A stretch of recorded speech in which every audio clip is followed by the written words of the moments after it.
Yes, sir. Boom. Day one, DJ Booth, Luke Christopher, fam since the beginning. We here, New York City. Yes, sir. Tomorrow gang.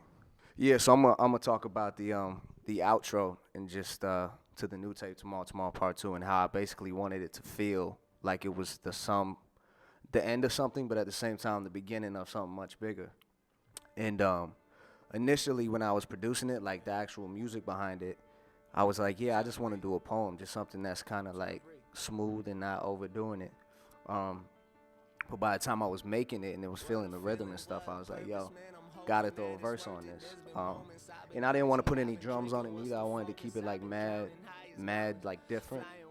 So lyrically, when I got into it, I was like, I need to do something that's, like I said, that feels like it's going up. Like what we're doing is gonna be bigger than just a local thing. This is not local. This is like worldwide. So just in the lyrics, what I'm talking about is I wanted to start off saying something like, feeling stupid, feeling foolish. Like, when you really put your heart into the music stuff, it's like you really put yourself on the line. You really talk about what's real for you. It's like you putting yourself out there.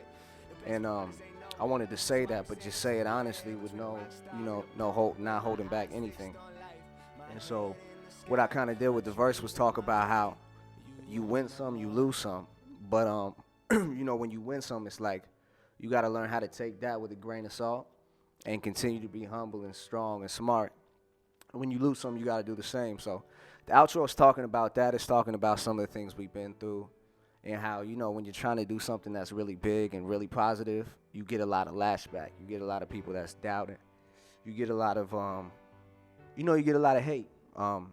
So I wanted to talk about that, but at the same time, say it in a way where it's not like, we're not no victim. We're doing something that's positive and that's strong. So the outro goes through ups, it goes through downs, and the music builds. And as it builds, I get more personal and get more serious. But I love it because at the same time, if you hear it, you get a good vibe of who I am, just based on how I think and how I present myself. When I first started recording it, because initially I was gonna do it as a poem. So when I first started recording it, I was like, I need this to feel like it's moving. You know what I mean? Because I kind of imagined it like a train or like a play, like the finale, everything's coming up, like the train is moving. I didn't imagine it like everything's slowing down. So I was like, man, I gotta rap this. I gotta rap it like fast. So just in my mind when I was doing it, I started flowing faster when I was doing the lyrics. And I don't usually write down lyrics. I just kind of think of them and then just continue to remember them and do them like that. So I was like doing it, and then I kept changing the flow like every time I would record it. And then we just did it in one take once. And I was like, we got to keep that. Like, that's fly. Like, we got to just keep that. Because it was raw, and it's like you can hear the mess ups in the verse, and I like that. Like, it was kind of, didn't feel contrived. Like, I didn't do no punches or nothing.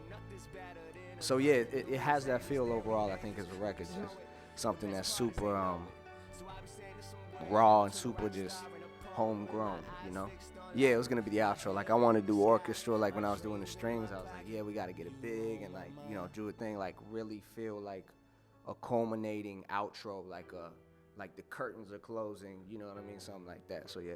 What's poppin'? Kendrick Lamar right here outside the booth. DJBoothTV. DJBooth.net. You watching Outside the Booth TV.